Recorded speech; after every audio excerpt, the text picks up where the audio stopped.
The dusty streets of Madisonville, Texas, had never known a silence quite like the one that descended after Sheriff Harold Kincaid's funeral in the summer of 1878, and Wilhelmina Kincaid stood at his graveside with dry eyes and a heart that refused to break for a man she had never truly known. The sun beat down mercilessly on the gathered mourners, their black clothing absorbing the oppressive heat as the preacher droned on about Harold's service to the community. Wilhelmina Willa, to those who dared use familiarity, kept her gaze fixed on the simple pine coffin, her gloved hands clasped tightly before her. At 23, she had been married to the sheriff for exactly 8 months, a union arranged by her late father to settle gambling debts and secure her future. Harold had been 47, a decent enough man who treated her with distant politeness and expected nothing more than a well-kept house and silent companionship. Now she was a widow, and she felt nothing but a strange, guilty relief. The crowd began to disperse as the first shovelfuls of dirt hit the coffin. Willa remained standing there, uncertain of what came next. Harold's deputy had been killed in the same shootout that claimed her husband's life, an attempted bank robbery that left 3 men dead, and the town without law enforcement. She had no family left in Texas, no prospects, and precious little money. The house she lived in belonged to the county, provided for the sheriff's use. Without Harold, she had no claim to it. Mrs. Kincaid. She turned to find Mayor Edmund Thatcher approaching, his round face glistening with sweat beneath his bowler hat. 2 other town council members flanked him, Mr. Garrett from the bank and Dr. Morrison, who had pronounced Harold dead just 2 days prior. "Gentlemen," Willa acknowledged, her voice steady despite the uncertainty churning in her stomach. "A terrible tragedy," Mayor Thatcher said, though his eyes held more calculation than sympathy. "The entire town mourns your loss." Willa said nothing. She had learned early in her brief marriage that silence often served better than empty platitudes. The mayor cleared his throat. "As you are no doubt aware, Mrs. Kincaid, the house you currently occupy is county property, with Harold gone and you having no children." He trailed off meaningfully. "I understand," Willa said quietly. "I will gather my belongings and vacate the premises. Perhaps I can find employment at the hotel, or there is another option," Mr. Garrett interrupted. "One that would solve several problems at once." Willa's eyes narrowed slightly. She had learned to be wary when men spoke of solving problems. Dr. Morrison shifted uncomfortably. "Edmund, perhaps this is not the appropriate time. There is no appropriate time given the urgency of our situation," the mayor said firmly. He turned his full attention to Willa. "Mrs. Kincaid, Madisonville needs a sheriff. We have already sent word to neighboring towns seeking qualified candidates, but in the meantime, we are vulnerable. The very bandits who killed your husband could return, emboldened by our lack of protection." "I fail to see how this concerns me," Willa said, though a cold suspicion was already forming. "We have received a response from a man in Austin," Mayor Thatcher continued. "Sterling Cross, excellent credentials, highly recommended by the marshal there. He is willing to take the position, but he has certain conditions." The suspicion crystallized into certainty. "What conditions?" The mayor had the grace to look uncomfortable. "Mr. Cross is 31 years old, never married, and looking to settle down. He wants a wife, Mrs. Kincaid. Respectability and stability. In exchange for taking the sheriff's position, he requires that we facilitate such an arrangement." Willa stared at him, barely able to process the audacity of what he was suggesting. "You want me to marry a stranger, a man I have never met?" "You married Harold under similar circumstances," Mr. Garrett pointed out, "and this would ensure your security.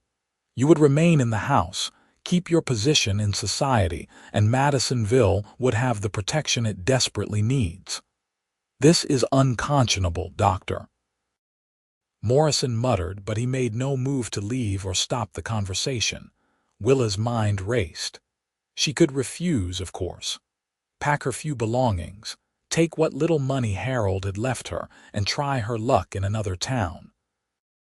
But she had been down that road before, after her father's death, and knew how difficult it was for a woman alone to find respectable employment. She could end up in far worse circumstances than a marriage of convenience to a sheriff she did not know.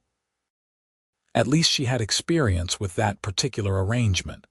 When does Mr. Cross arrive? She heard herself ask. Mayor Thatcher's relief was palpable. 3 days hence. We have already sent word that you are amenable to the arrangement. You presumed a great deal, Willa said coldly. We presumed you were a practical woman, the mayor replied. Were we wrong? No, they were not wrong. Willa had learned practicality early and often through her father's gambling losses, her hurried marriage to Harold, and the subsequent months of quiet loneliness in a house that never felt like home. Practicality had kept her fed and clothed and safe. Romance was for women who could afford such luxuries. I will meet Mr. Cross when he arrives, Willa said finally, but I will make no promises until I have done so. The mayor smiled. Of course, most reasonable. We will make the introductions when he reaches town. The men departed, leaving Willa alone at the graveside once more. The cemetery was empty now, the other mourners having retreated to their homes and businesses. She looked down at the half-filled grave, at the raw earth that would soon cover Harold Kincaid completely. I am sorry, she whispered, though she was not entirely sure what she was apologizing for not loving him, for not mourning him more deeply, for being relieved that he was gone, or perhaps for being practical enough to agree to repeat the same mistake all over again. She turned and walked back toward town, her black skirts stirring up small clouds of dust. Madisonville stretched before her, a collection of wooden buildings baking under the relentless Texas sun. The bank stood at the center of town, its windows still broken from the shootout. The general store, the hotel, the saloon, the church. She knew every building, every street, yet none of it felt like home. The sheriff's house sat at the edge of town, a modest structure with a small porch and 2 bedrooms. Willa let herself inside, grateful for the relative cool of the interior. The curtains were drawn against the heat, casting everything in dim shadows. She removed her hat and gloves, setting them on the table near the door. The house still smelled like Harold pipe tobacco and leather, and the faint medicinal scent of the liniment he used for his aging joints. She moved through the rooms mechanically, uncertain what to do with herself. Pack, clean, sit and wait for her fate to arrive in 3 days' time. She found herself in the kitchen, staring at the cold stove. She should eat something, but her appetite had vanished. Instead, she pumped water into a basin and splashed her face, letting the coolness revive her slightly. A knock at the door made her start. She dried her face quickly and went to answer it, expecting perhaps one of the church ladies with a casserole and unwanted advice. Instead, she found a young woman she recognized from the general store, Sarah Brennan, the owner's daughter. She held a covered basket and wore an expression of genuine sympathy. Mrs. Kincaid, I hope I am not intruding, Sarah said. I brought some bread and preserves. Thought you might not feel much like cooking. That is very kind, Willa said, stepping aside to let her enter. Thank you. Sarah set the basket on the kitchen table and turned to face Willa. She was perhaps 19 or 20, with a frank, open face that suggested she had not yet learned to hide her thoughts. I am truly sorry about the sheriff, Sarah said. He was a good man. Yes, Willa agreed, because it was true as far as it went. Sarah hesitated, then blurted out, "I heard what Mayor Thatcher is planning, making you marry that new sheriff. It is not right, Mrs. Kincaid. You just buried your husband." Word traveled fast in small towns. Willa should not have been surprised. "It is not ideal," she admitted carefully. "It is barbaric," Sarah said with feeling. "You should have time to grieve, to decide what you want to do. They are treating you like property." The assessment was accurate enough that Willa felt a flicker of warmth toward the younger woman. Perhaps. But we do not always have the luxury of time or choice. "You could come stay with my family," Sarah offered impulsively. "Help out at the store. It would not pay much, but you would have a place to sleep and food to eat." The offer touched Willa more than she cared to admit. "That is generous, Sarah, truly.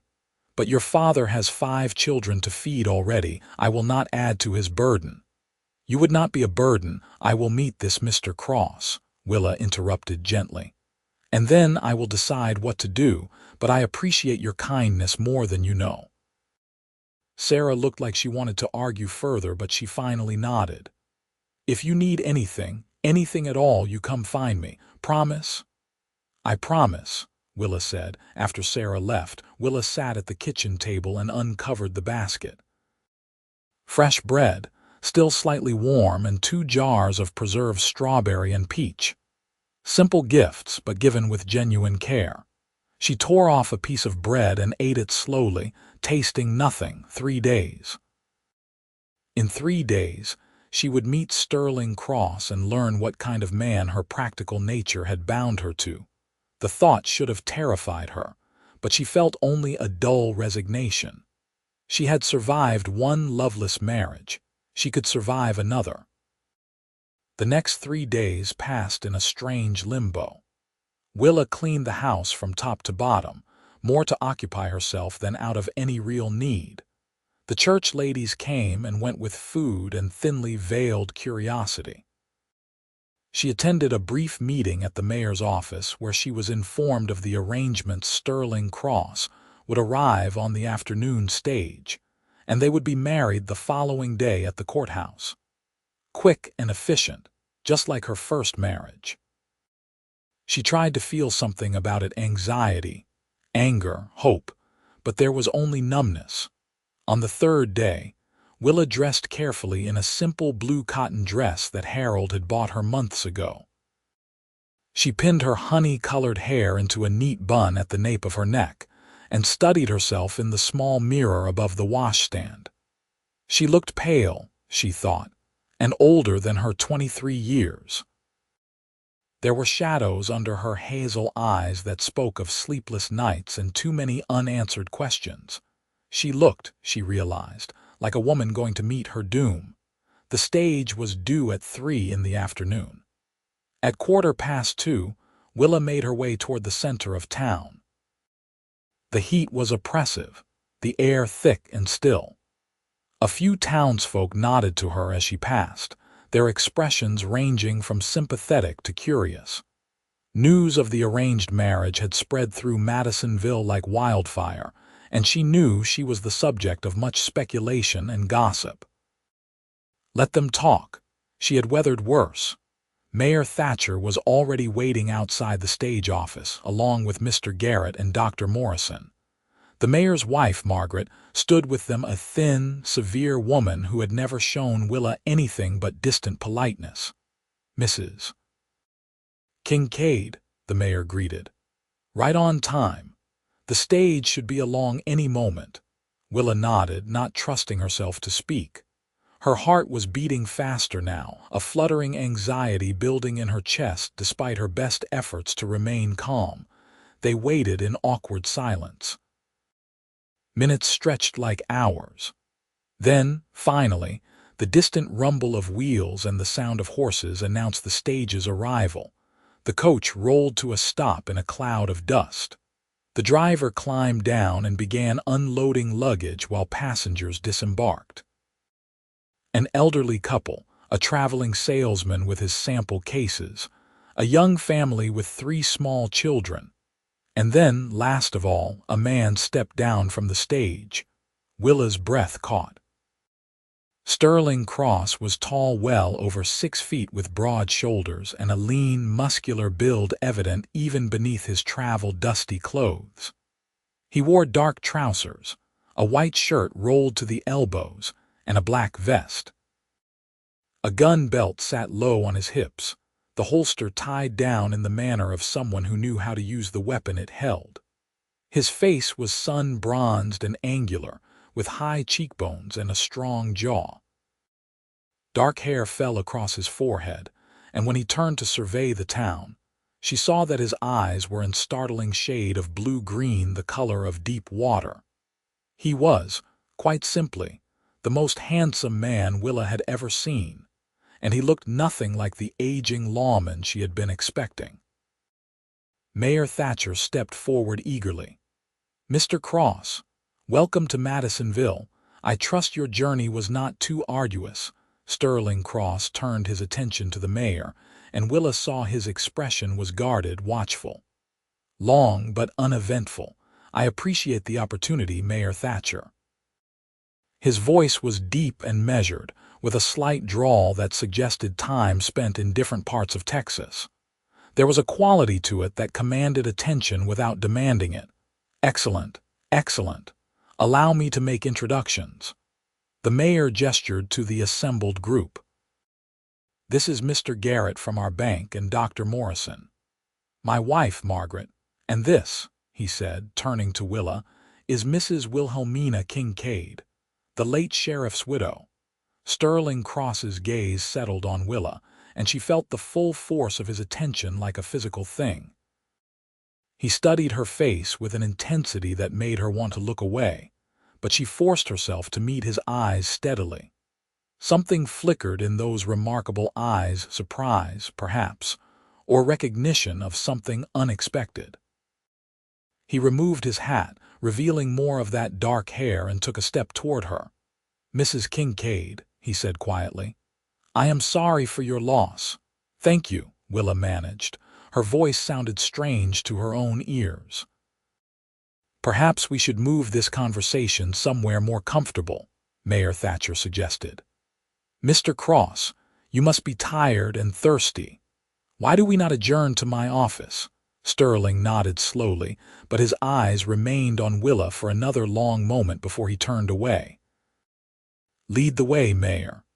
The group made their way to the town hall, a 2-story building that housed both the mayor's office and the small courthouse. Willa followed behind, her mind whirling. Sterling Cross was nothing like what she had expected. Young, handsome, obviously capable. What was he doing agreeing to marry a widow he had never met in exchange for a sheriff's position in a small Texas town? Mayor Thatcher's office was cramped and cluttered, with papers piled on every surface and a large desk dominating the center of the room. He cleared chairs for everyone, bustling about with forced joviality. "Now then," the mayor said once everyone was settled, "I believe we should discuss the particulars of your employment, Mr. Cross, and then perhaps give you and Mrs. Kincaid an opportunity to become acquainted." Sterling leaned back in his chair, his posture deceptively relaxed.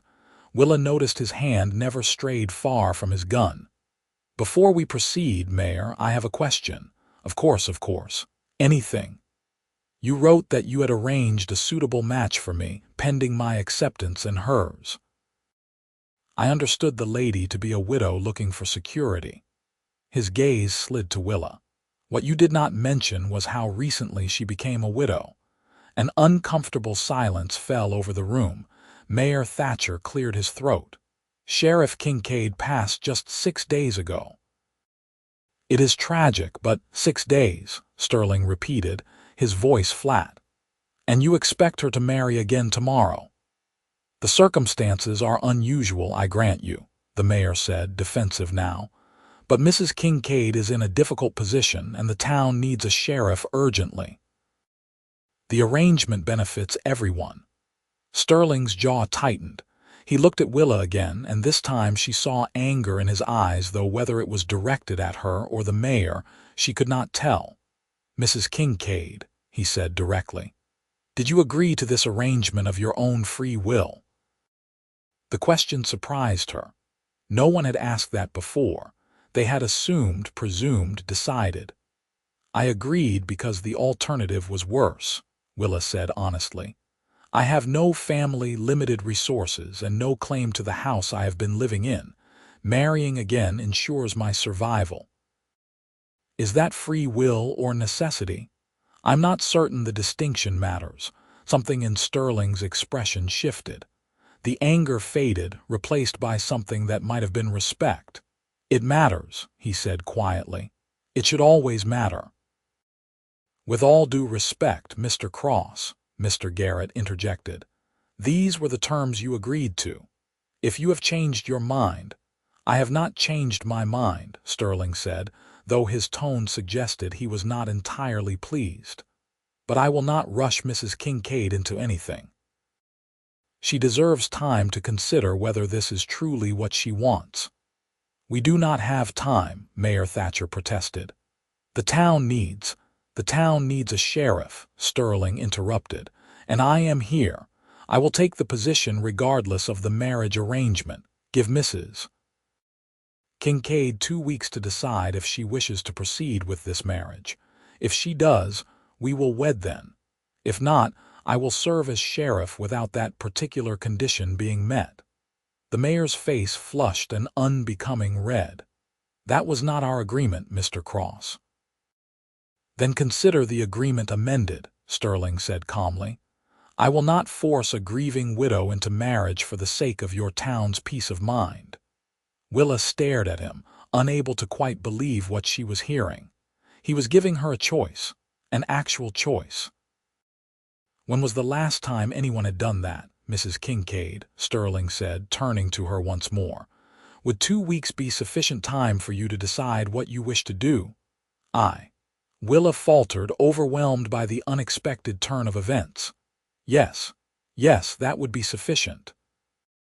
"Then it is settled," Sterling said, rising to his feet. "Now, Mayor, if you would show me to the sheriff's office and living quarters, I would like to get settled and review the situation that led to my predecessor's death." Mayor Thatcher sputtered protests, but Sterling simply picked up his saddlebags and hat and waited with implacable patience. Finally, the mayor gave in, rising with ill grace. "Very well. But this is most irregular, Mr. Cross, most irregular indeed." "Duly noted," Sterling said dryly. The group filed out of the office. In the hallway, Sterling paused beside Willa. Up close, she could see the fine lines at the corners of his eyes, the faint scar that traced his left cheekbone, the weariness that lurked beneath his composed exterior. "I meant what I said," he told her quietly. "Take the time you need. No one should force your hand in this." "Why?" Willa asked, the question escaping before she could stop it. "Why would you change the terms of your employment for someone you do not even know?" Sterling was silent for a moment, his expression thoughtful. "Let us just say I have seen what happens when people are backed into corners with no way out. It never ends well. You deserve better than that." He settled his hat on his head and followed the mayor down the hallway, leaving Willa standing there with her heart beating hard against her ribs.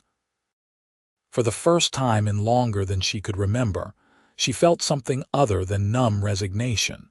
She felt hope. The next 2 weeks passed in a haze of unexpected freedom and growing awareness. Sterling Cross threw himself into his duties as sheriff with an intensity that impressed even the skeptical town council. He investigated the bank robbery that had killed Harold, interviewed witnesses, examined the scene, and sent telegrams to neighboring towns inquiring about suspicious characters. Within 3 days, he had identified the likely culprits, a gang that had been operating throughout central Texas for the past 6 months. Willa watched his efforts from a distance, gathering information through the gossip that flowed freely through Madisonville.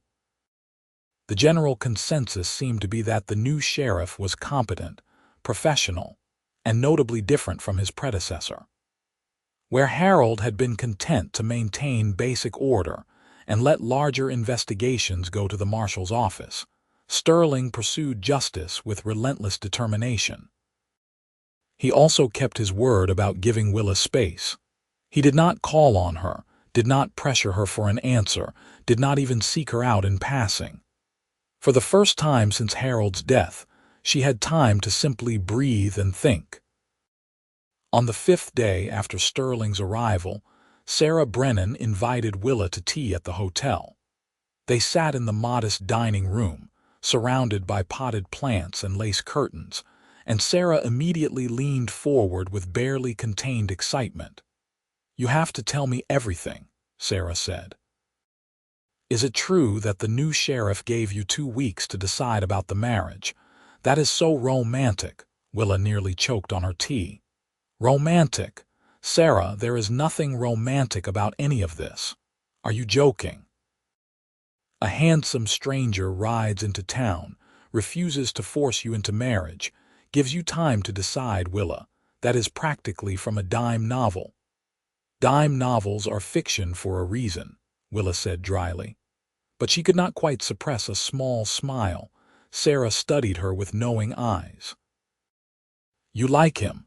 I do not even know him. But you want to," Sarah pressed. "Admit it. He is different from Harold." That was certainly true. Harold had been kind in his way but distant and uninterested in anything beyond the most superficial aspects of marriage. She had been a housekeeper and occasional social companion, nothing more. The thought of marriage to Sterling Cross felt entirely different, and that scared her almost as much as it intrigued her. "He is giving me a choice," Willa said finally. "That alone makes him different from every other man I have known." "So you are going to say yes," Sarah said triumphantly. "I did not say that. You did not have to. I can see it in your face." Could Sarah truly read her so easily? Willa had spent years learning to hide her thoughts and feelings, to present a calm, unreadable exterior. The idea that her face was betraying her now was unsettling. "I have a week and a half left to decide," Willa said. "Let me use it before you plan the wedding." Sarah laughed. "Fair enough. But for what it is worth, I think you should say yes. Sterling Cross seems like a good man, and you deserve a good man, Willa." The word stayed with Willa long after she left the hotel. Did she deserve a good man? She was not sure she had ever thought of marriage in terms of deserving anything. It had always been about survival, security, practicality. The idea that she might actually want something from a marriage, companionship, respect, perhaps even affection, felt dangerously indulgent. That evening, as the sun was setting and painting the sky in shades of orange and gold, Willa found herself walking past the sheriff's office. Through the window, she could see Sterling at the desk, his head bent over paperwork in the lamplight. She should keep walking. Maintain her distance. Use the time he had given her to think rationally about her options. Instead, she found herself pushing open the door and stepping inside. Sterling looked up, surprise flashing across his face. He stood immediately, setting down his pen. "Mrs. Kincaid, is everything all right?" "I am not sure," Willa admitted. Now that she was here, she felt foolish. What had she hoped to accomplish? "I apologize for disturbing you. I was walking and saw the light and thought." She trailed off, uncertain how to finish that sentence. Sterling gestured to a chair across from the desk. "Please, sit. I could use a break from these reports anyway." Willa sat, smoothing her skirts nervously. The office was sparse but neat, with wanted posters tacked to one wall and a gun rack mounted behind the desk. A coffee pot sat on the small stove in the corner, and the air smelled of ink and leather and coffee. "How are you settling in?" Willa asked, grasping for safe conversation. "Well enough. The previous sheriff kept decent records, which helps. And the town seems willing to cooperate with the investigation. Have you found any leads on the men who killed Harold? Sterling's expression grew serious. Some. The descriptions match a gang led by a man named Coulter Reed. They have been hitting banks and stages throughout this region for months. The marshal's office has been tracking them, but they are clever. Always moving, never staying in one place long enough to be caught. Will you go after them? Eventually. But first, I need to understand their pattern. Rushing in without information is how men get killed. He spoke with the calm confidence of someone who had done this kind of work before. Willa found herself studying him in the lamplight, the strong line of his jaw, the way his hair fell across his forehead, the careful way he moved, always aware of his surroundings. "May I ask you something?" Willa said abruptly. Sterling leaned back in his chair. "Of course." "Why did you agree to the marriage condition in the first place? Mayor Thatcher said you required a wife as part of taking the position, but then you changed the terms. Why?" Sterling was quiet for a long moment, his gaze distant.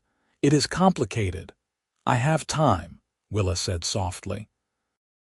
He glanced at her, something unreadable in his eyes.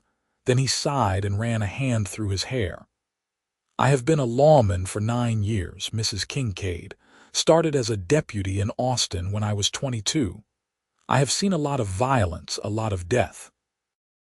I have tracked killers across half of Texas and lost count of how many men I have had to draw on. It is necessary work, but it takes a toll." He paused, his jaw tightening.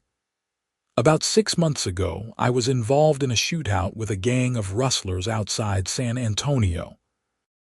When it was over, 4 men were dead. One of them was 17 years old, just a kid who made bad choices and paid for them with his life. And I realized that I was tired. Tired of the violence, tired of the death, tired of living out of hotel rooms and never having anything that felt like home." Willa listened, her heart aching at the weariness in his voice. "I decided I wanted to settle down," Sterling continued. "Find a town that needed a sheriff, maybe start a family, build something instead of just tearing things down. When I wrote to various towns inquiring about positions, I mentioned that I was looking for more than just a job. I wanted a community. Roots. Madisonville's response suggested they could help with that. By providing a convenient widow," Willa said quietly. Sterling's mouth twisted. "When I agreed to their terms, I thought I would be meeting a woman who genuinely wanted to remarry. Someone looking for a partner, not someone being forced into marriage because she has no other options. I was wrong, and I will not build my future on someone else's lack of choices." The sincerity in his words took Willa's breath away. This man, this stranger, cared more about her agency and dignity than anyone in her life ever had. "You are not what I expected," she found herself saying. Sterling's lips curved in a faint smile. "Neither are you. What did you expect?" "Someone older, I suppose, worn down by grief. Instead, I found a young woman who seems more trapped than grieving, and it made me angry. Not at you," he added quickly. "At the situation. At men like Mayor Thatcher who treat people like chess pieces to be moved around at their convenience." "I have been a chess piece my entire life," Willa said, surprised by her own honesty. "My father married me to Harold to settle his debts. Harold married me to have someone manage his house. Mayor Thatcher wants to marry me to you to solve his sheriff problem. I am accustomed to it." "You should not have to be," Sterling said with quiet intensity. "You should have choices, options, a life that belongs to you." Tears pricked at Willa's eyes, and she blinked them back fiercely. She would not cry in front of this man. She would not let him see how deeply his words affected her. "I should go," she said abruptly, standing. "Thank you for your time, Sheriff Cross." "Sterling," he said, rising as well. "If we are going to have these conversations, you should call me Sterling." "Sterling," Willa repeated, testing the name. It felt strange on her tongue, intimate in a way that unnerved her.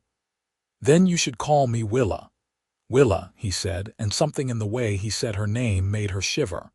Will you come by again? I would like to get to know you better. No pressure, no expectations, just conversation.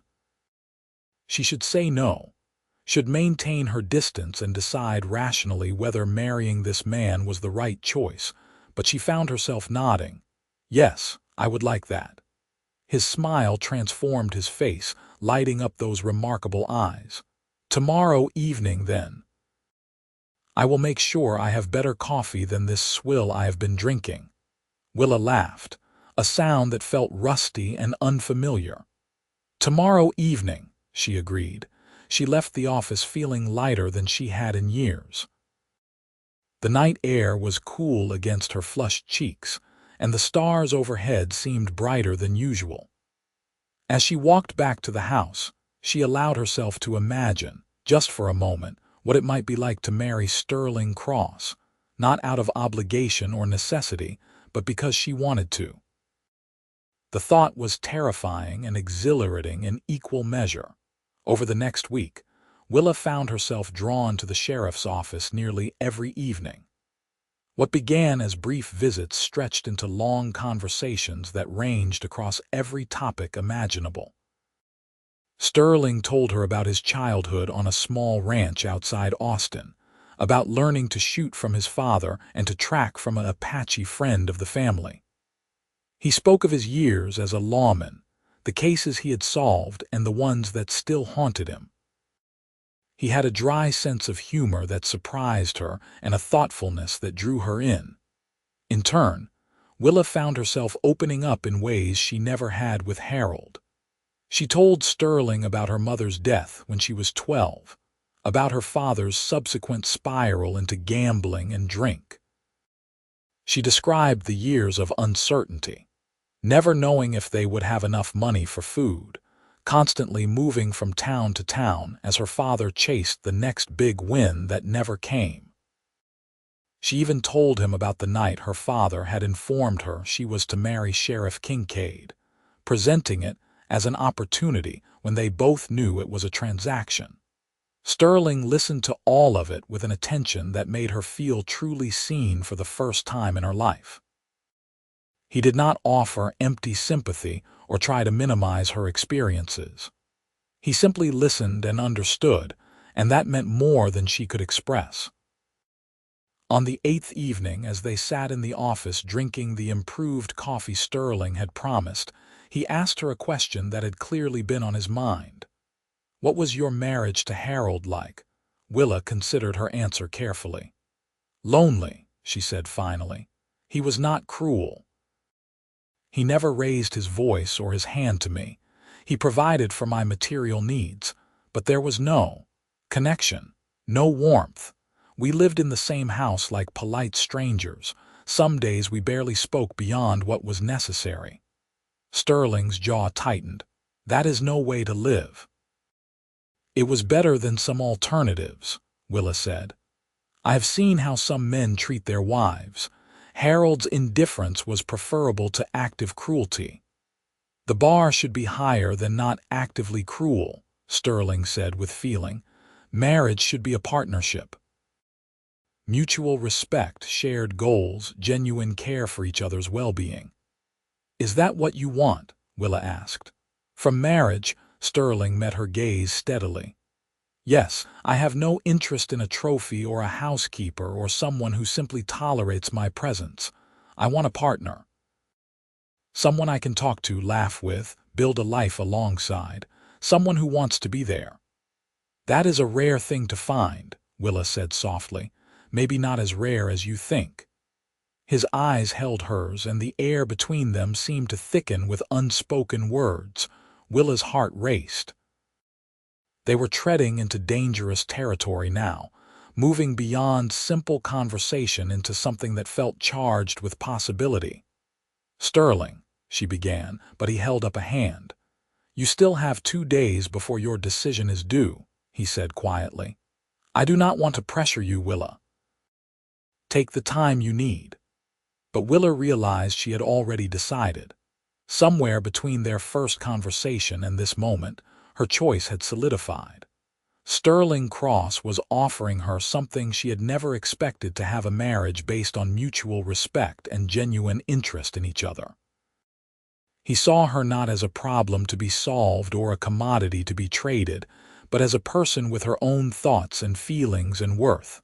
How could she possibly say no to that? "I do not need 2 more days," Willa said, her voice stronger than she felt. "I have my answer." Sterling went very still. "You do?" "Yes." Willa took a deep breath, committing herself to the leap. "I will marry you, Sterling Cross, not because I have no other choice, but because I choose this. I choose you." For a moment Sterling did not move. Then a smile spread across his face, a genuine, unguarded smile that made him look years younger. "You are certain?" he asked. "Willa, I need you to be certain." "I am certain," she said, and realized it was true. For the first time in her life, she was making a choice purely because she wanted to, and it felt like freedom. Sterling stood and moved around the desk. He took her hands in his grip warm and steady. "I will do everything in my power to make sure you never regret this," he said seriously. "I promise you that." "I know," Willa whispered.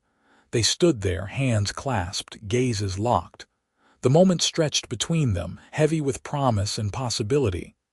Then Sterling released her hands and stepped back, though his eyes never left her face. "We should tell the mayor tomorrow," he said, his voice slightly rough. "Get the arrangements made." "All right," Willa agreed. "And Willa, I know we have only known each other a week, but I want you to understand something. This marriage, I am going into it with the intention of making it real. Not a formality or a convenience, but an actual partnership. That means I need you to tell me what you want, what you need, what you are thinking. Can you do that?" The request was so different from anything Harold had ever asked of her. He had never wanted to know her thoughts. But Sterling did, and that made all the difference. "I can try," Willa said. "I am not accustomed to anyone caring about my opinions." "Then we will both learn together," Sterling said with a slight smile. "I cannot promise to always get it right, but I promise to always try." It was more than Willa had ever hoped for. They married 3 days later in the small courthouse, with Mayor Thatcher officiating and half the town in attendance. Willa wore a simple cream-colored dress that Sarah Brennan had helped her alter for the occasion. Sterling wore a black suit that made him look devastatingly handsome and slightly uncomfortable, as though formal clothing did not suit his nature. The ceremony itself was brief. They spoke their vows in steady voices, and when Sterling placed a simple gold band on her finger, Willa felt a flutter of something that might have been excitement or terror or hope. "You may kiss the bride," Mayor Thatcher announced. Sterling turned to Willa, a question in his eyes. She nodded, barely able to breathe. He leaned down slowly, giving her time to pull away if she wished. Then his lips touched hers, gentle and warm, and the world seemed to tilt on its axis. It was Willa's first real kiss. Harold had pecked her cheek on their wedding day and never attempted more. But this was entirely different. Sterling's mouth moved against hers with careful tenderness, one hand coming up to cup her cheek. Heat bloomed through Willa's body, a warmth that started where their lips met and spread outward until she felt like she might catch fire. When Sterling pulled back, his eyes were dark and intense. "Mrs. Cross," he murmured, and the name sounded like a promise. "Mr. Cross," Willa whispered back, her voice unsteady. The gathered crowd applauded, and the spell broke. They turned to face their neighbors, and Willa saw Sarah beaming at her from the front row. Even Mayor Thatcher looked satisfied, apparently pleased that his plan had succeeded despite the delay. There was a small reception at the hotel, afterward cake and punch and awkward congratulations. Willa smiled and accepted good wishes while Sterling stood at her side, his presence solid and reassuring. When people asked if they were happy, Willa found herself answering honestly. "Yes," she said. "I am." And it was true. She was happy. Terrified and uncertain about what came next, but genuinely happy in a way she had not been in years. As the afternoon wore on, reality began to set in. She was married. Again. To a man she had known for less than 2 weeks. Tonight, they would go to the sheriff's house together, the same house she had shared with Harold, and begin their life as husband and wife. The thought made her stomach twist with nervousness. As if sensing her anxiety, Sterling leaned close and spoke quietly. "Are you all right?" Willa nodded, not trusting her voice. "We can stay as long as you like," he continued, "or we can leave now, whatever you are comfortable with." The kindness in his offer steadied her. "I think I would like to leave," she admitted. "Then let us go home," Sterling said, offering his arm. "Home."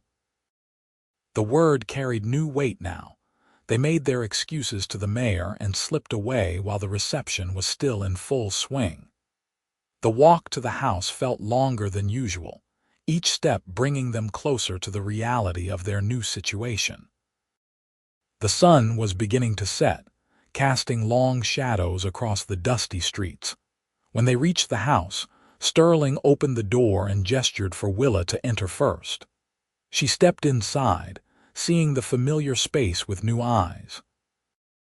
She had cleaned thoroughly before the wedding, arranged fresh flowers on the table, tried to make it feel less like Harold's house and more like a place where a new marriage could begin. Sterling followed her inside and closed the door. For a moment, they stood there in awkward silence. Then Sterling cleared his throat.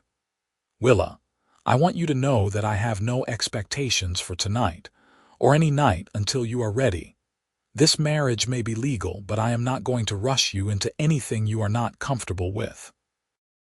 Relief washed through Willa so strongly that her knees nearly buckled. "Thank you," she whispered. "I will sleep on the couch," Sterling continued, "or in the office if you prefer. The bedroom is yours for as long as you need it." Tears pricked at Willa's eyes again. This man kept surprising her with his consideration. "The couch is fine, or there is a second bedroom. It is small, but it has a bed." "That will work perfectly," Sterling said with a slight smile. "Now, have you eaten?" "I am terrible at cooking, but I can probably manage something that will not poison us." The practical concern broke through Willa's emotional haze and made her laugh. "I can cook. Let me make us something." They moved to the kitchen together, and Willa found comfort in the familiar routine of preparing a meal. Sterling sat at the table and watched her work, occasionally asking questions about her preferences or offering to help. It felt domestic and strange and surprisingly pleasant. Over a simple dinner of eggs and bread and preserved vegetables, they talked about mundane things the repair needed on the back porch, the list of supplies Sterling needed to order for the office, whether the bedroom curtains should be replaced. Safe topics that kept them both from thinking too hard about the larger implications of their situation. After dinner, Sterling insisted on washing the dishes while Willa dried and put them away. They worked in companionable silence, and Willa marveled at how natural it felt. Harold had never once helped with housework, viewing it as beneath him. But Sterling seemed to consider it simply part of living together, no more remarkable than breathing. When the kitchen was clean, they found themselves facing the awkwardness of bedtime once more. Sterling retrieved his bag from the porch where he had left it earlier and headed toward the small second bedroom. "Sleep well, Willa," he said, pausing in the doorway. "You too," she replied, but sleep eluded Willa for a long time. She lay in the darkness, staring at the ceiling, her mind churning with thoughts and feelings she could barely name. She was married to Sterling Cross. They had really kissed, and it had awakened something in her she had not known existed. He was sleeping just down the hall, this man who had given her choices and respect and the promise of a real partnership. She touched her fingers to her lips, remembering the warmth of his mouth on hers. That single kiss had felt like fire spreading across the silent plains, burning away everything she thought she knew about marriage and desire and possibility. What would it be like when they shared more than a kiss? When they truly became husband and wife in every sense? The thought both thrilled and terrified her. In the days following the wedding, Willa and Sterling settled into a careful routine. Sterling rose early and went to the office, conducting his investigation into the bank robbery and handling the various minor disputes that required the sheriff's attention. Willa managed the household, cooked their meals, and slowly began to make the house feel like it belonged to both of them rather than being a space she simply occupied. They ate breakfast and dinner together, conversations flowing more easily with each passing day. Sterling told her about his work, not just the bare facts, but his thoughts on cases, his concerns about threats to the town, his satisfaction when he solved a problem. He sought her opinion and seemed to genuinely value her input. In turn, Willa found herself sharing more about her own day, her observations about the town, her growing friendship with Sarah Brennan. It felt like a real marriage, or at least Willa's idealized version of one. The only thing missing was physical intimacy, and that absence hung between them like a question neither quite knew how to ask. Sterling remained true to his word, never pressuring Willa, or even hinting that he expected anything beyond what she willingly gave. He slept in the second bedroom and was unfailingly respectful. But Willa could not help noticing the way his gaze sometimes lingered on her, or the careful distance he maintained, as though afraid that standing too close might break his self-control. She noticed because she felt the same pull. The memory of their wedding kiss haunted her. More than once she caught herself staring at his hands as he worked, imagining what they would feel like against her skin. When he smiled at her across the dinner table, her heart raced. When their fingers accidentally brushed in passing, electricity seemed to spark between them. The attraction was undeniable, building with each shared meal and conversation. But Willa had no idea how to bridge the gap between their careful politeness and the intimacy she found herself increasingly craving. 2 weeks after the wedding, the decision was taken out of her hands. Sterling came home late one evening, his expression troubled. Willa was mending one of his shirts by lamplight when he walked in, and she immediately set aside her sewing. "What happened?" she asked. Sterling removed his hat and gun belt, moving with tense energy. "Got word from the marshal's office in Austin. Coulter Reed's gang hit a stagecoach about 30 miles north of here yesterday. Killed the driver and a passenger, made off with a payroll shipment." Willa's heart sank. "Are they coming this way?" "Hard to say, but it is possible they might circle back through this area. The marshal wants me to coordinate with the deputies in neighboring towns, set up a watch, see if we can catch them if they move through." "What does that mean for you?" Sterling met her gaze. "It means I might need to leave town for a few days at a time. Riding patrols, checking in with other law enforcement, following leads. I hate the thought of leaving you alone so soon after." He gestured vaguely between them, encompassing their new marriage. "I will be fine," Willa said, though the thought of Sterling riding after dangerous criminals made her stomach clench with anxiety. "This is your job, I understand that. Still." Sterling moved to sit on the chair across from her. "Willa, if something were to happen to me, nothing will happen to you," Willa interrupted, surprised by the fierce certainty in her voice. Sterling smiled faintly. "I hope you are right, but in this line of work there are never guarantees. I need to know that you would be taken care of if—" "Sterling, please," Willa said, unable to bear the direction of the conversation. "Do not talk about this." He reached across the space between them and took her hand. I have to, not to frighten you, but because it is responsible. I have already drawn up papers ensuring that if anything happens to me, this house becomes yours outright. There is also some money set aside, enough to see you through for at least a year. It is not much, but I do not want your money, Willa said, her throat tight. I want you safe. Sterling's expression softened. I will do my best to oblige. They sat there, hands clasped, the lamplight casting dancing shadows on the walls. Willa realized with sudden, startling clarity that she did not just want Sterling safe out of practical concern.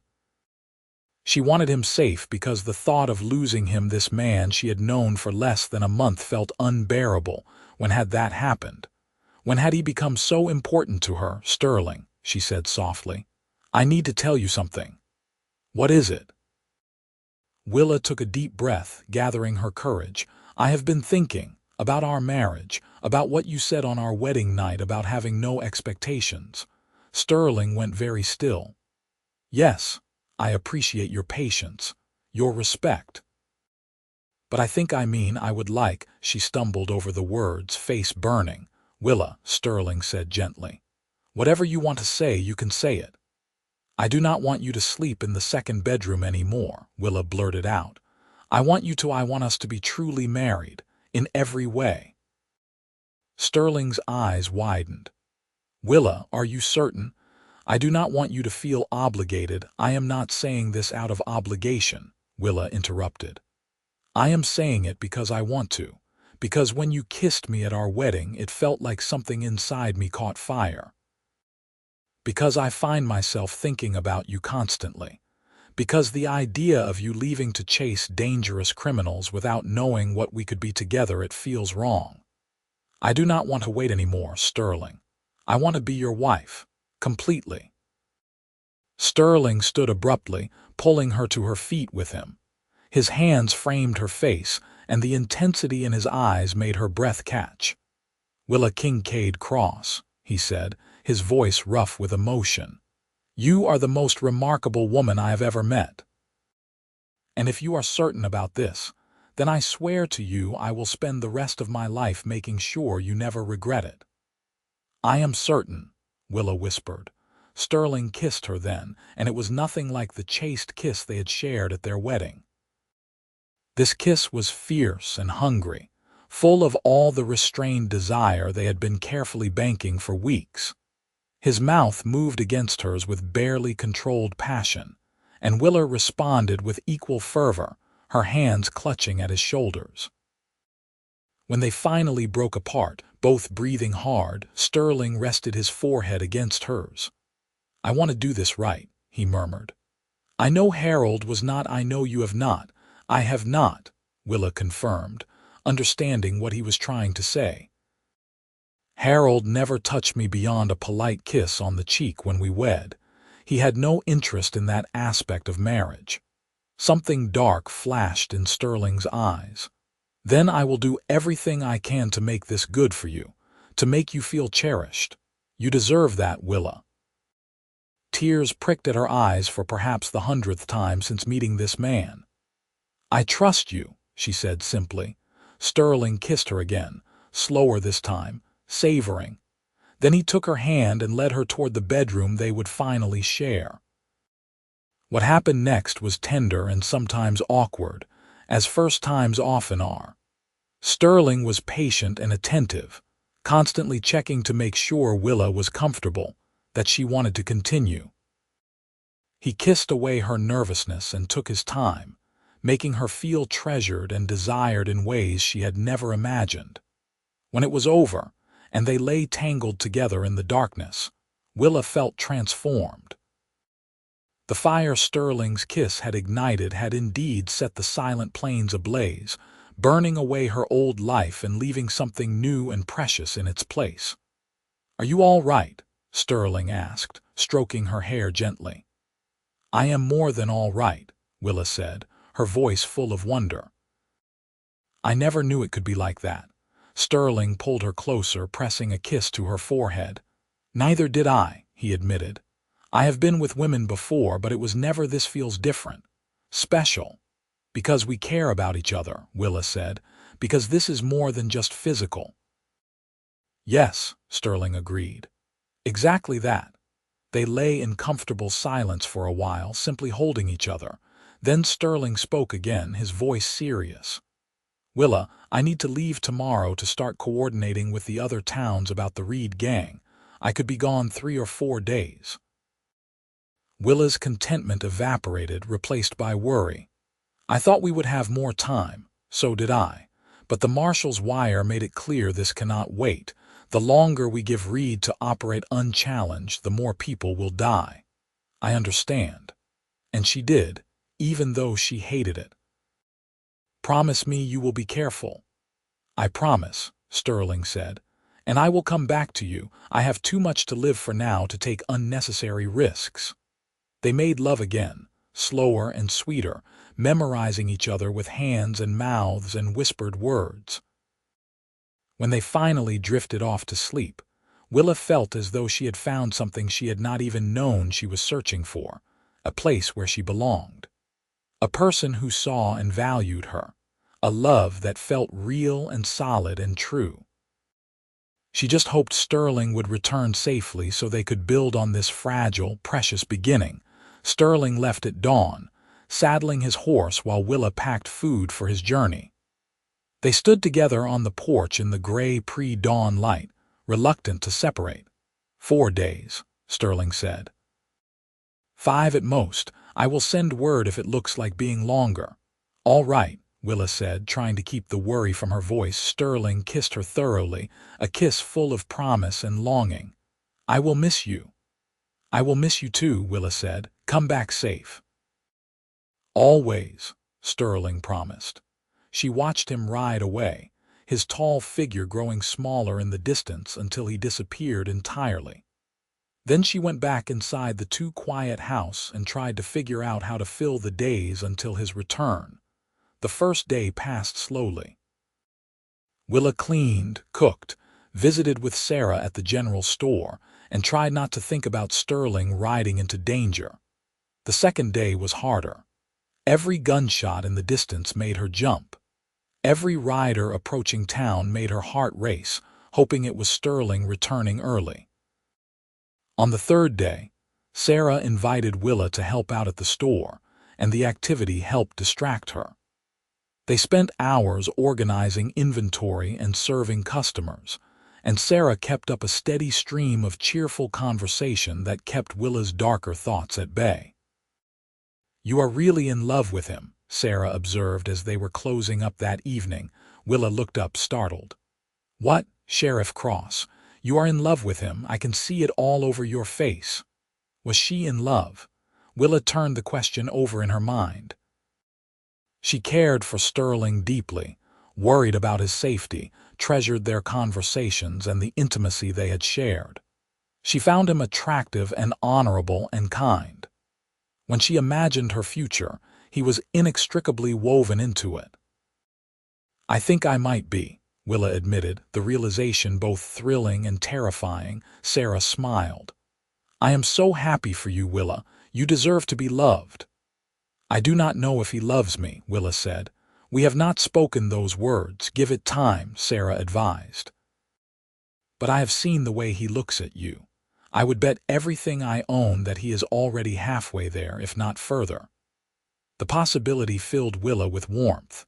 Could Sterling love her? The thought seemed almost too good to be true. On the 4th day, a rider arrived from the north with news.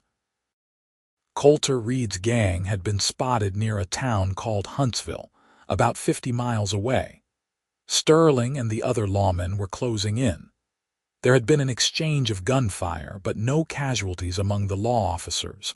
The information should have reassured Willa, but it only made her more anxious. An exchange of gunfire meant Sterling had been in danger, was still in danger. She spent the rest of the day distracted and jumpy, unable to settle to any task. Night fell, and still Sterling did not return. Willa ate a solitary dinner and tried to read, but the words blurred on the page. She went to bed but could not sleep, lying awake in the darkness and straining to hear the sound of approaching hoofbeats. It was nearly midnight when she finally heard them, a horse, moving at a steady canter. Willa threw off the covers and grabbed her robe, rushing to the front door. She flung it open just as Sterling was dismounting. "You are back," she breathed, relief flooding through her. Sterling turned, and even in the moonlight she could see his exhaustion. "I am back," he confirmed. Willa ran down the porch steps and into his arms. Sterling caught her, holding her tight, his face buried in her hair. "I was so worried," Willa said, her voice muffled against his chest. "I know, I am sorry. It took longer than expected." Sterling pulled back slightly to look at her. "Are you all right?" "I am now," Willa said. Then she noticed the dark stain on his shirt sleeve. "Sterling, you are hurt." "It is nothing, just a graze. The gang tried to ambush us near Huntsville. We drove them off, but one of them got a shot off before retreating." "Come inside," Willa said urgently. "Let me look at it." Sterling allowed her to lead him into the house. She lit lamps and had him sit at the kitchen table while she fetched water and clean cloths. When she carefully peeled back his shirt sleeve, she found an angry red furrow along his upper arm where a bullet had grazed him. It was not deep, but it must have hurt considerably. "You said it was nothing," Willa accused, her hands shaking as she cleaned the wound. "It is nothing compared to what it could have been," Sterling said quietly. "Reed is a good shot. If I had been a fraction slower." Willa did not want to think about that. She focused on bandaging his arm, trying to keep her touch gentle despite her trembling. "Did you catch them?" she asked. "No. They scattered after the ambush, but we have their trail now. The marshal thinks we can round them up within the next few weeks if we coordinate properly." "Will you have to leave again?" Sterling heard the fear in her voice. He caught her hand with his good one, stilling her movements. "Willa, look at me." She raised her eyes to his. "I will always come back to you," Sterling said with quiet intensity. "I promise you that.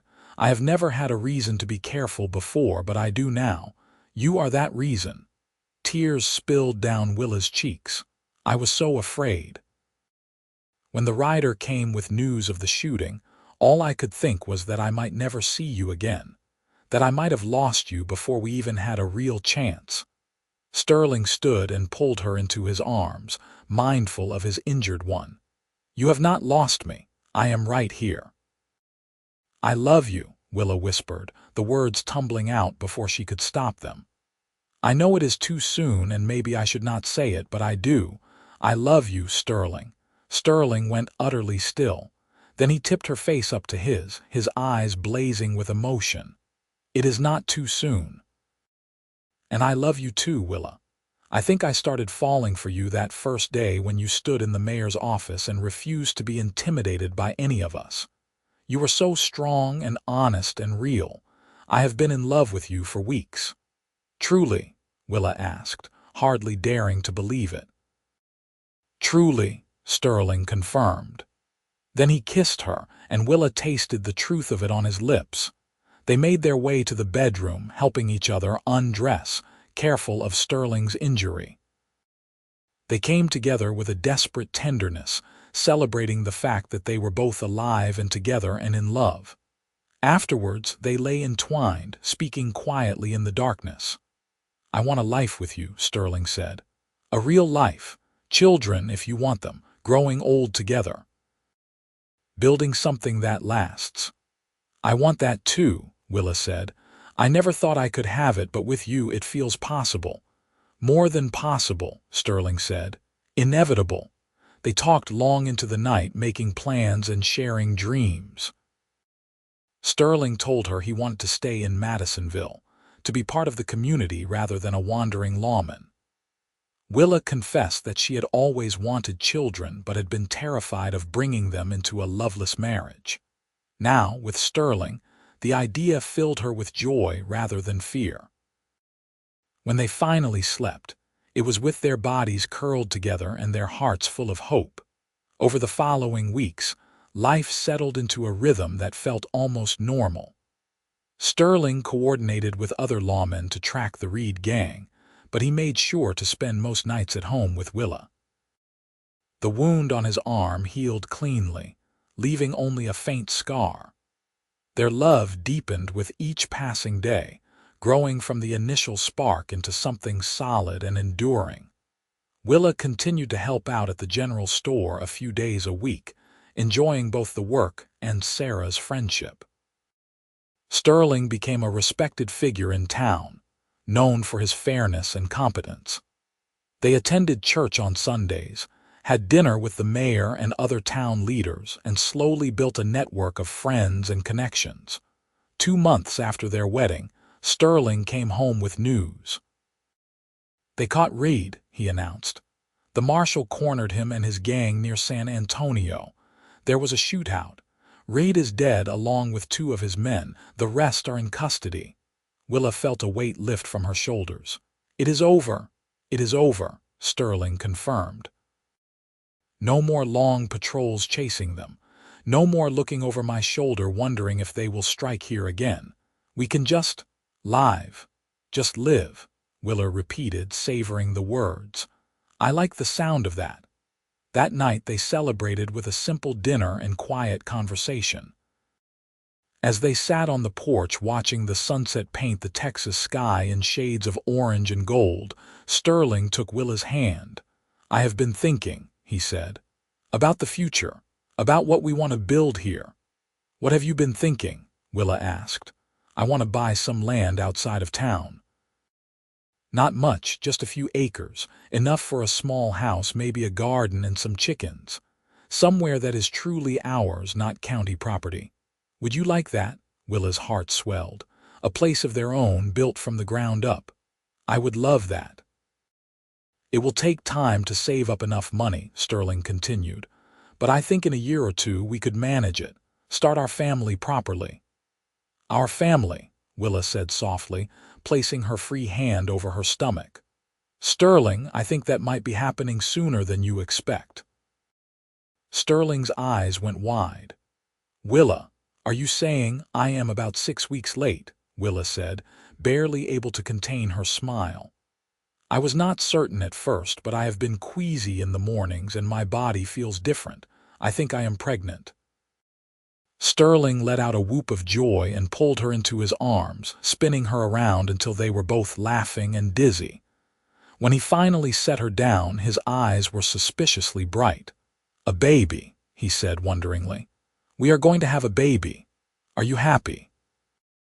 Willa asked, though his reaction made the answer obvious. "Happy does not begin to cover it," Sterling said.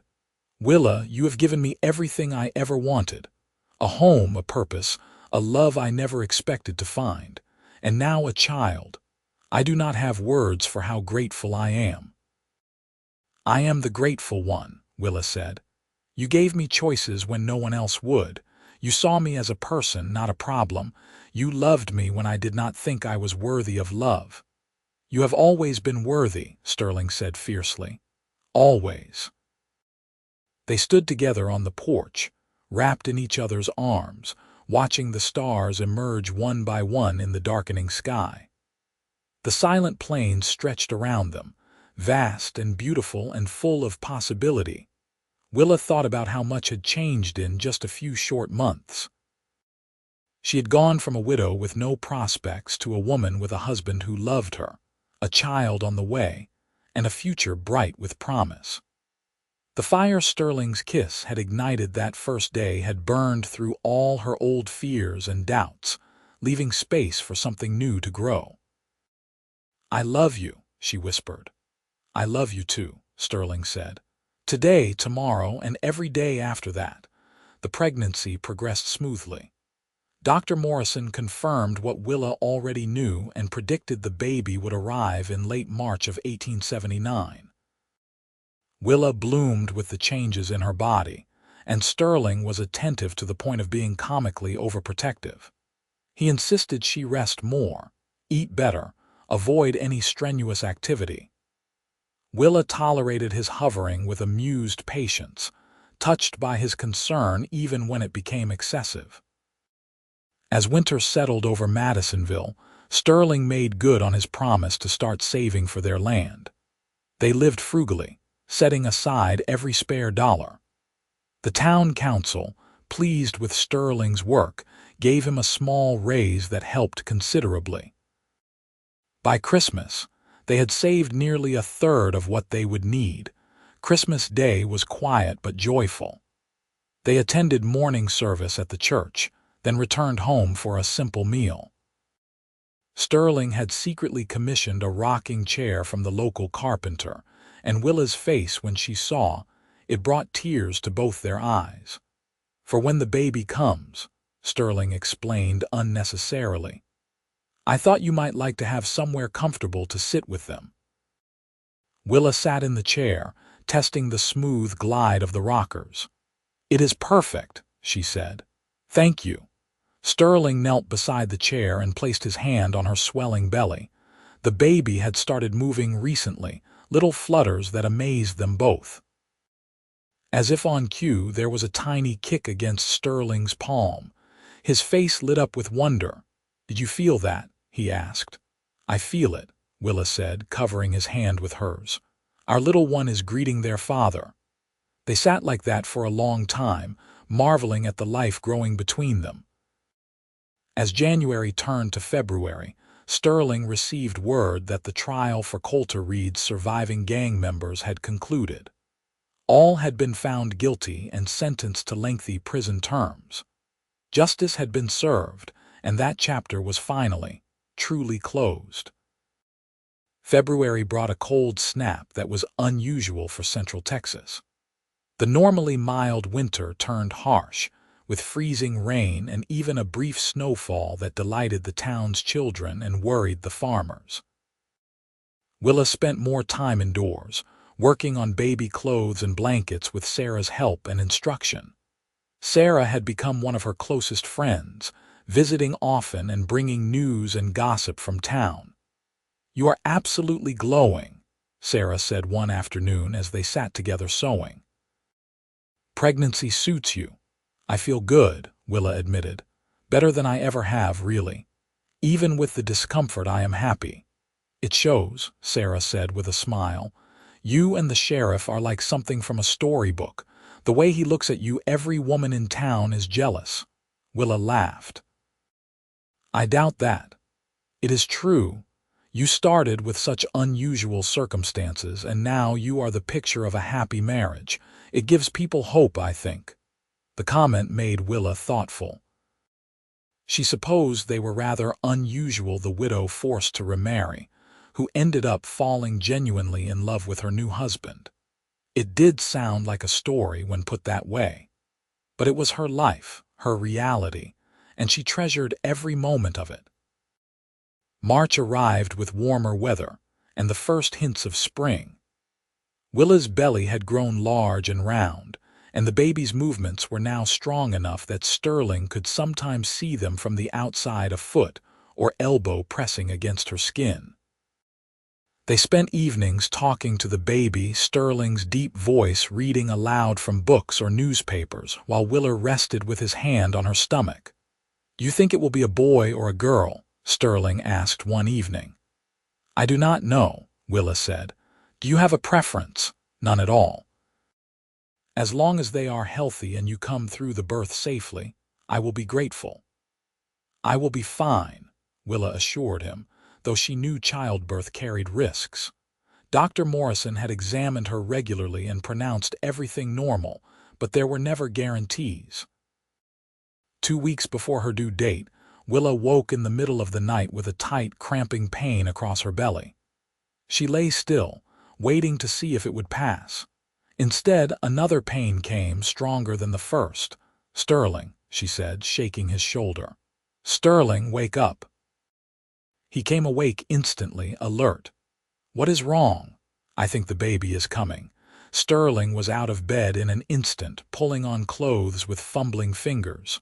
"I will get Dr. Morrison. Will you be all right for a few minutes?" "I will be fine," Willa said, though another pain was already building. "Go." Sterling kissed her quickly and ran out into the night. Willa heard the rapid hoofbeats as he rode toward the doctor's house at a gallop. The pains continued, coming closer together. Willa got out of bed and paced the room, remembering advice she had heard from other women about keeping moving early in labor. She was nervous but not frightened. Women had been having babies since the beginning of time. She could do this. Sterling returned with Dr. Morrison within 20 minutes, the older man carrying his medical bag and looking alert despite the late hour. "Let us see what we have here," Dr. Morrison said kindly, guiding Willa back to the bed. The examination confirmed what Willa already knew. "You are definitely in labor," the doctor said. "Still early stages, but progressing normally. It could be several hours yet. Mr. Cross, why do not you boil some water and gather clean linens, and perhaps send word to Mrs. Brennan? Mrs. Cross might appreciate having another woman present." Sterling looked reluctant to leave, but he nodded and headed to the kitchen. Within an hour, Sarah had arrived to help, and the house had taken on the organized chaos of an imminent birth. The labor was long and difficult. As morning gave way to afternoon and afternoon to evening, Willa's strength began to flag. The pains came in relentless waves, and she clung to Sterling's hand through each one, drawing strength from his presence. "You are doing wonderfully," Dr. Morrison encouraged.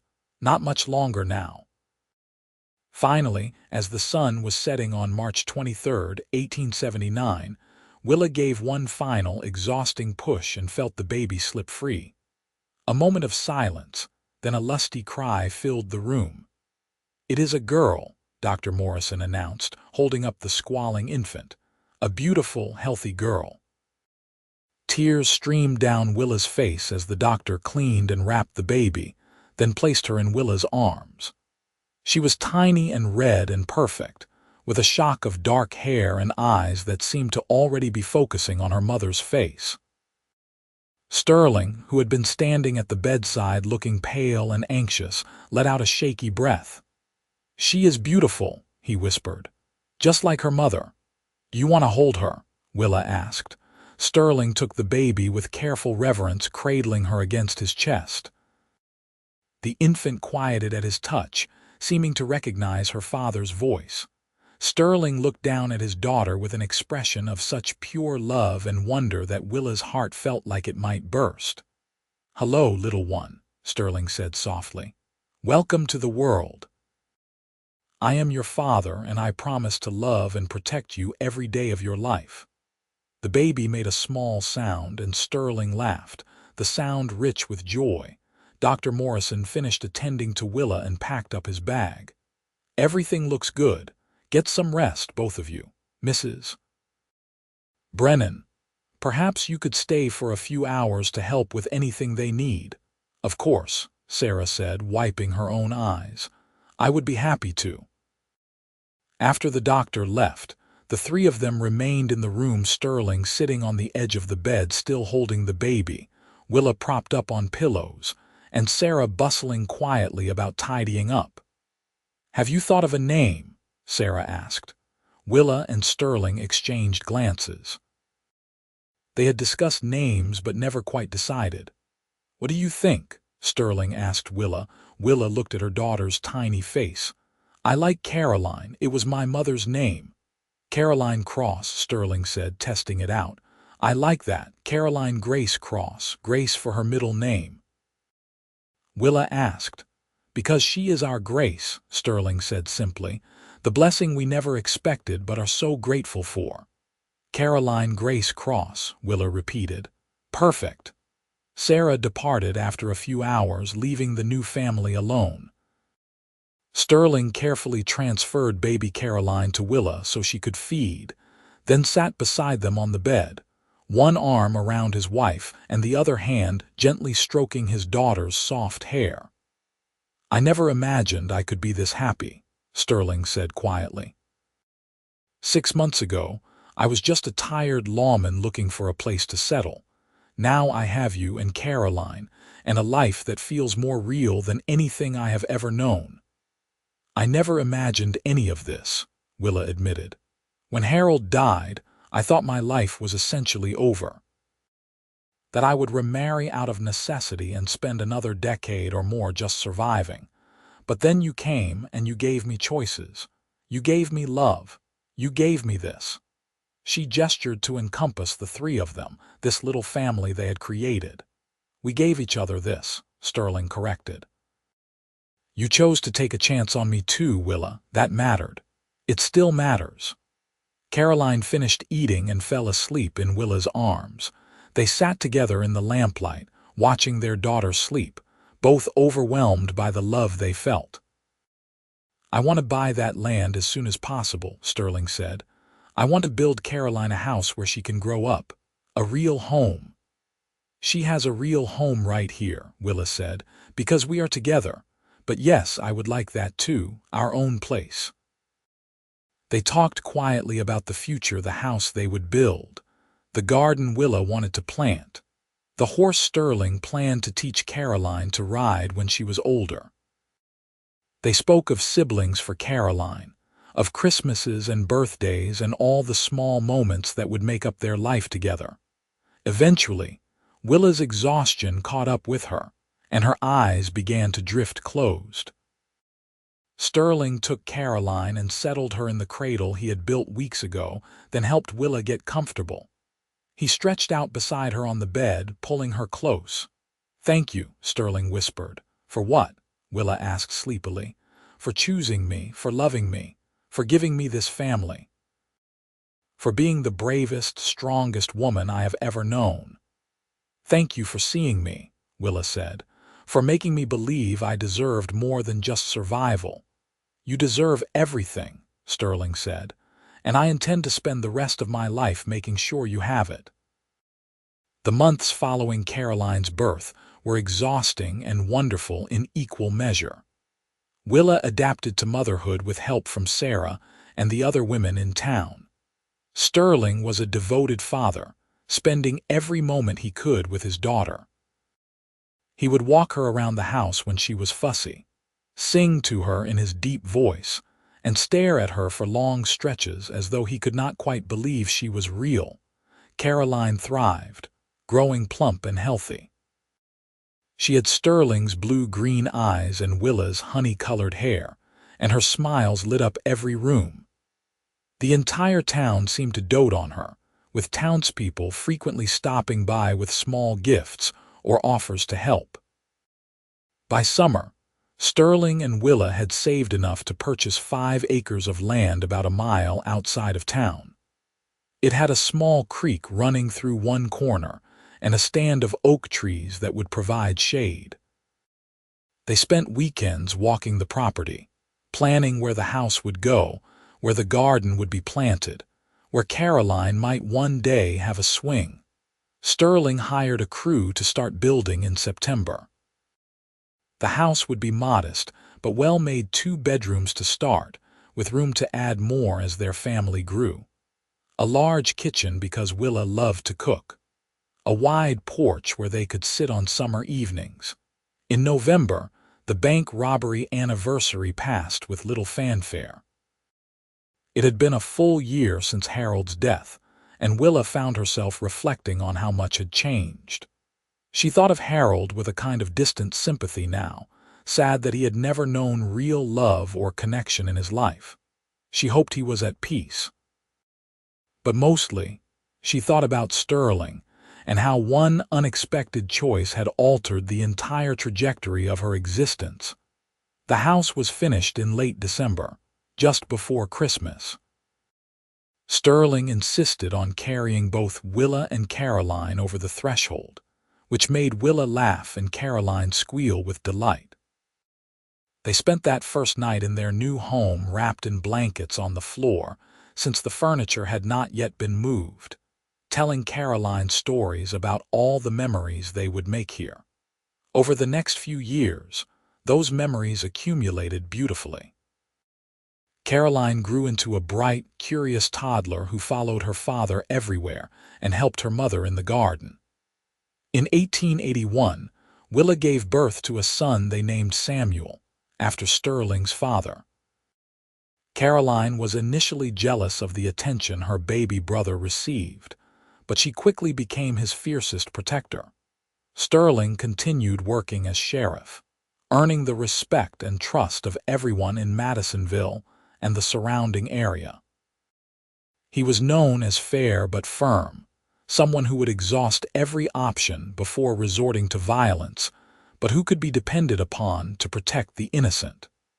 The crime rate in their area dropped significantly under his watch. Willa expanded her garden each year, selling surplus vegetables and preserves at the general store. She became known for her strawberry jam and her skill with medicinal herbs. When people in town were sick or injured, they often came to Willa for remedies before seeking out Dr. Morrison. Sarah Brennan married a rancher named Thomas Whitfield in 1882, and their weddings and the birth of their children became occasions for celebration between the two families. The friendship between Willa and Sarah deepened, providing both women with support and companionship. In 1883, Willa became pregnant again. This time, the pregnancy was harder, and Dr. Morrison warned them it might be wise to make this their last child. Willa was 28 now, and 3 pregnancies in 5 years had taken their toll. But when she delivered a healthy baby girl in February of 1884, Emma Rose, both Sterling and Willa agreed their family felt complete. 3 children, a house they had built together, a thriving life in a community they both loved. It was more than either of them had ever dreamed possible. One evening in the spring of 1885, when Caroline was 6, Samuel was 4, and Emma was just over a year old, the family sat together on their porch watching the sunset. Caroline was reading aloud from a primer, sounding out words with careful concentration. Samuel played with a wooden horse Sterling had carved for him. Emma dozed in Willa's arms, her thumb in her mouth. Sterling looked at his family, his wife still beautiful, despite the silver starting to thread through her hair, his children healthy and happy, and felt contentment settle over him like a warm blanket. "What are you thinking about?" Willa asked, noticing his expression. "Just remembering," Sterling said. "That day I arrived in Madisonville, expecting to meet a desperate widow who needed rescue. Instead, I met the strongest person I have ever known, and somehow convinced her to take a chance on me." "You did not have to convince me of anything," Willa said softly. "You gave me choices, Sterling. That was all I needed. The love came naturally after that." "The love came naturally," Sterling repeated, liking the sound of it. "Yes, it did." Caroline looked up from her book. "Papa, will you tell us the story again, about how you and Mama met?" It had become one of Caroline's favorite bedtime stories, the tale of the cowboy sheriff who came to town and fell in love with the beautiful widow. "I will tell you," Sterling said, "but then it is bedtime for all of you." He launched into the story, embellishing certain parts as he always did. Willa listened, smiling at his dramatic renditions. When he got to the part about their first kiss after the wedding, she felt her cheeks warm despite the years that had passed. "And that kiss," Sterling said, winking at Willa, "set the Silent Plains on fire." "What does that mean, Papa?" Samuel asked. "It means that sometimes love can change everything," Sterling explained. "Like a fire sweeping across dry grass, burning away the old and making room for something new to grow. That is what your mother's love did for me.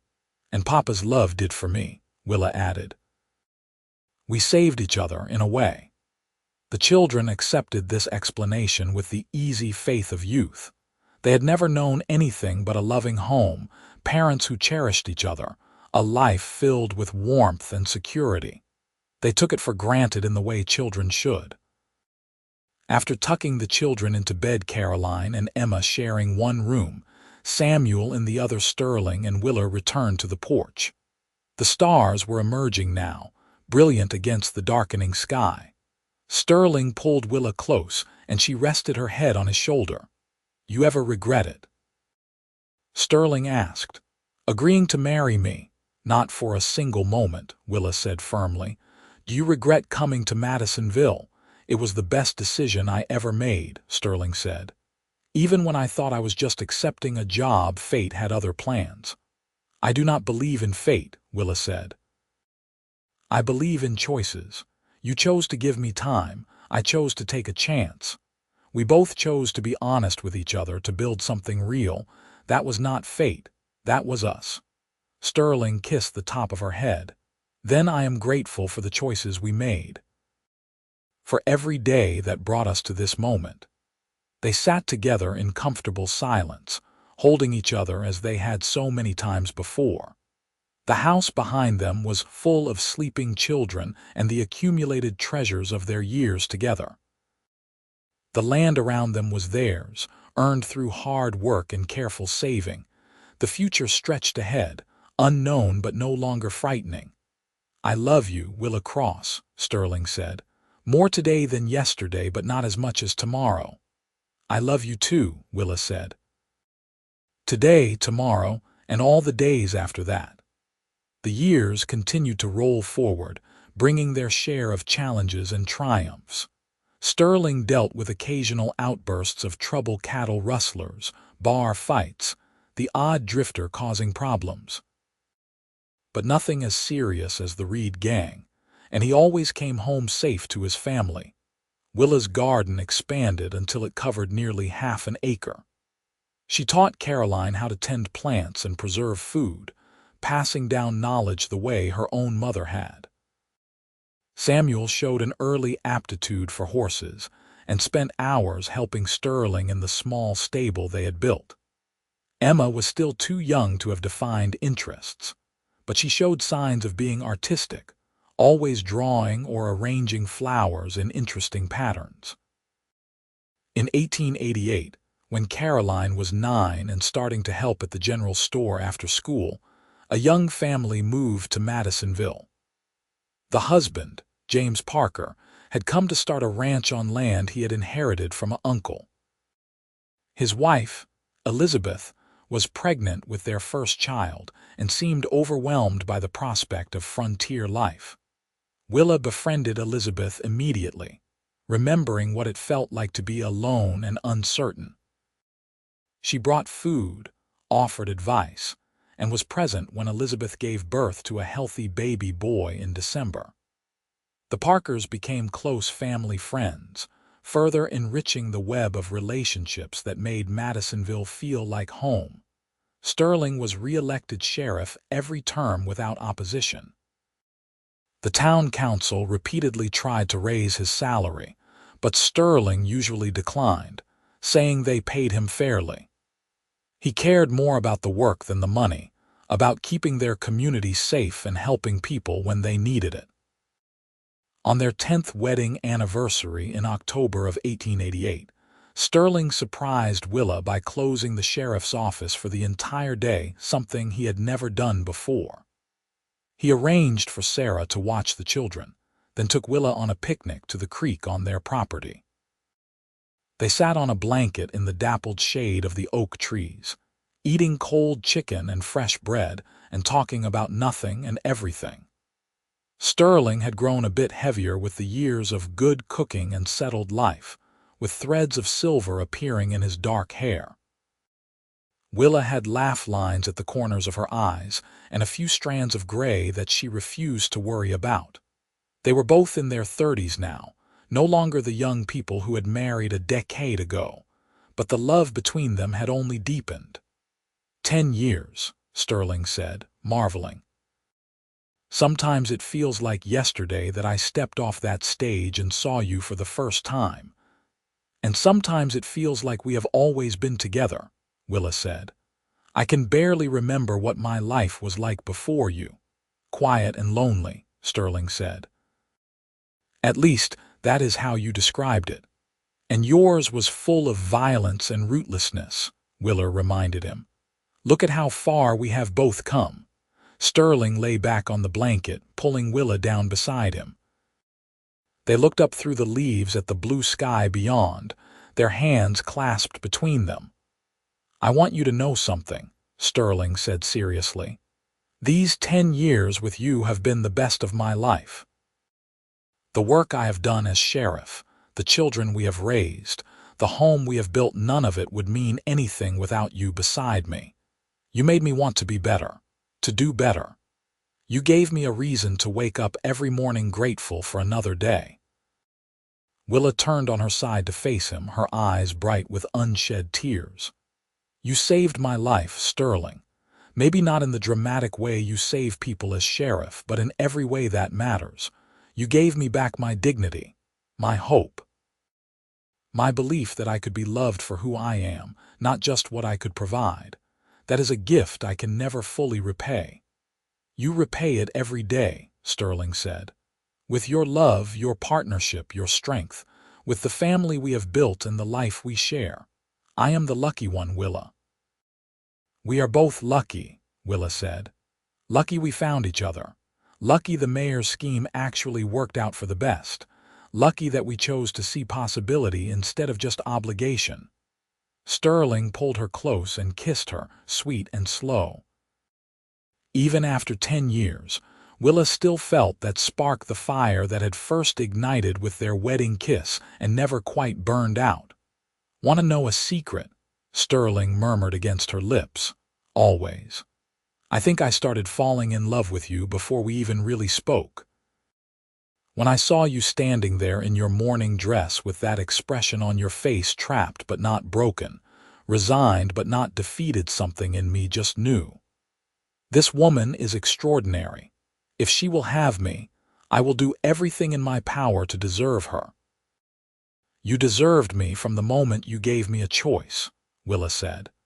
Everything else was just us discovering what we already knew, that we belonged together.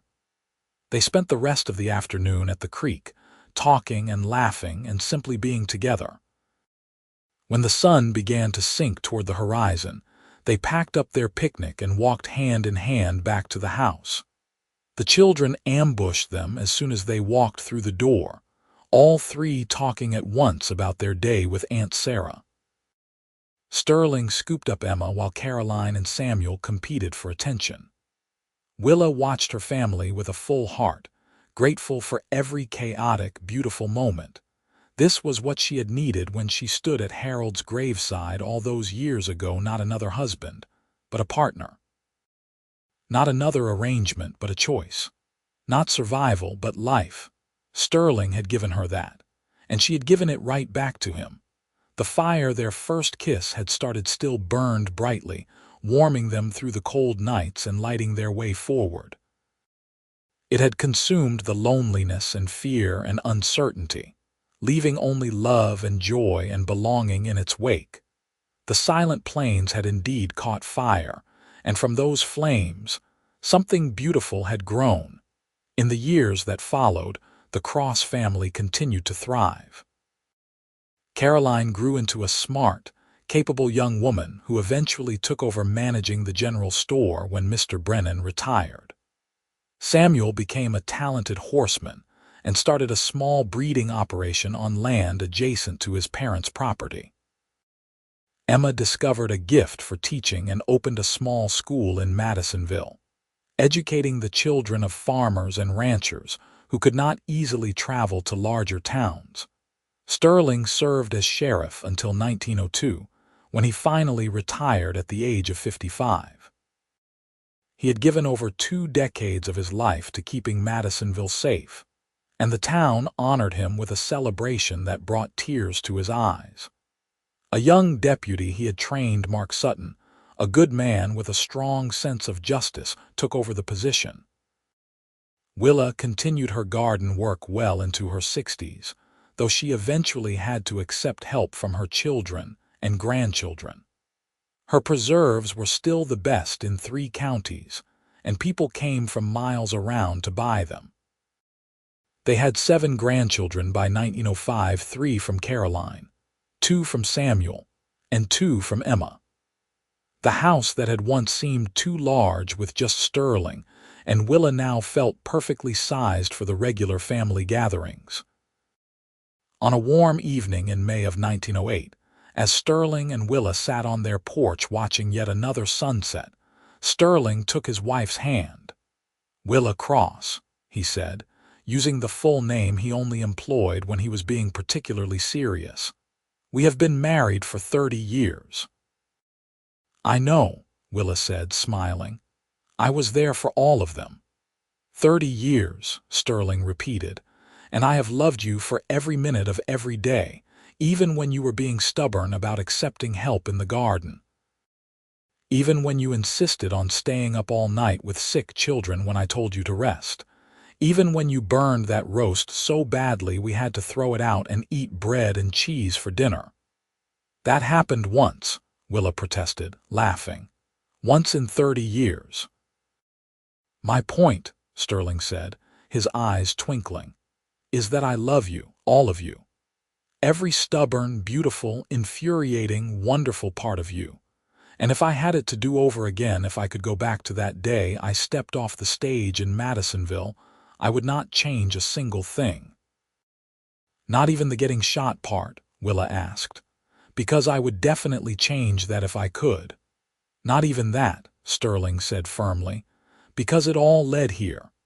To you, to our children, to our grandchildren, to this life we built together. Every scar, every challenge, every hard moment was worth it to end up here with you." Willa leaned her head on his shoulder, just as she had so many times before. "I love you too, Sterling. You took a frightened, trapped woman and helped her remember how to live, how to hope, how to love. That is no small thing. You did the same for me," Sterling said. "I was so tired before I met you, Willa, tired of death and violence and never belonging anywhere.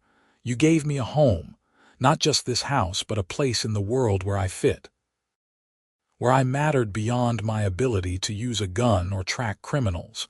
You let me be just a man, a husband, a father. That is the greatest gift anyone has ever given me." They sat in comfortable silence as the sun painted the sky in brilliant shades of orange and pink and purple. Somewhere in the house behind them, they could hear the distant sounds of their daughter Emma preparing dinner. She had stopped by to check on them, as at least one of their children did every day now that Sterling and Willa were in their early 70s and 60s respectively. "Do you remember what you said at our wedding?" Willa asked. "When you kissed me, I said you were Mrs. Cross," Sterling recalled, "and I meant it like a promise." "It was a promise," Willa agreed, "one you have kept every day since, just like I kept mine to you." Sterling kissed her temple, a gesture of affection they had shared thousands of times but which never lost its sweetness. "I plan to keeping it for a long time yet." "Good," Willa said, "because I am not done with you, Sterling Cross. We have more sunsets to watch together." And they did. They watched sunsets together for another decade, surrounded by their growing family and the community they had helped build. They saw their grandchildren grow into adulthood and welcomed great-grandchildren. They celebrated anniversaries and holidays and all the small moments that make up a life. When Sterling passed away peacefully in his sleep in the spring of 1918 at the age of 71, Willa grieved deeply but without regret. They had been married for 40 years, and she had loved him for every moment of it. She lived another 5 years, spending her days in the house they had built together, surrounded by children and grandchildren and great-grandchildren who all carried forward the legacy of love that Sterling and Willa had created. When Willa finally passed in 1923 at the age of 68, she was buried beside Sterling in the Madisonville cemetery. Their graves overlooked the town they had served and loved, marked with simple headstones that read, "Sterling Cross, 1847-1918. Beloved husband, father, and protector of this community. Wilhelmina Cross, 1855-1923. Beloved wife, mother, and the heart of our family." But those who knew them best understood that the real memorial to Sterling and Willa Cross was not found in stone markers. It was in the children they had raised to be kind and strong.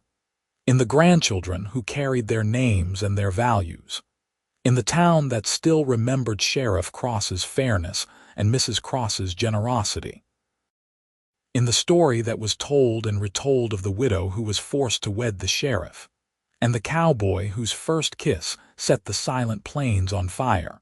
From that fire, a love story had emerged, one built not on grand gestures or dramatic rescues, but on simple choices. The choice to offer dignity, the choice to accept possibility, the choice to build something real and lasting together. It was a love story worthy of the wild Texas plains where it unfolded, as wide and enduring as the land itself. And though the years passed and memories faded, the descendants of Sterling and Willa Cross still gathered on warm evenings to watch the sunset and remember the love that had started it all. A love that proved, once and for all, that even in the hardest circumstances, even when forced into impossible situations, people could still find genuine connection and joy. That sometimes the best matches were the ones that started as obligations but transformed into choices. That a single kiss could indeed set everything on fire and burn away all that was dead and cold, leaving space for something warm and alive and beautiful to grow. The story of Sterling and Willa Cross became part of Madisonville's history, told to each new generation as evidence that love could bloom anywhere, even in the most unlikely soil. That giving people choices mattered. That kindness and respect were the foundation of any relationship worth having. And on quiet evenings when the wind swept across the Texas plains, if you listened carefully, you could almost hear the echoes of that first kiss, the one that started everything. The one that proved love could set even the silent plains ablaze with hope and possibility and joy.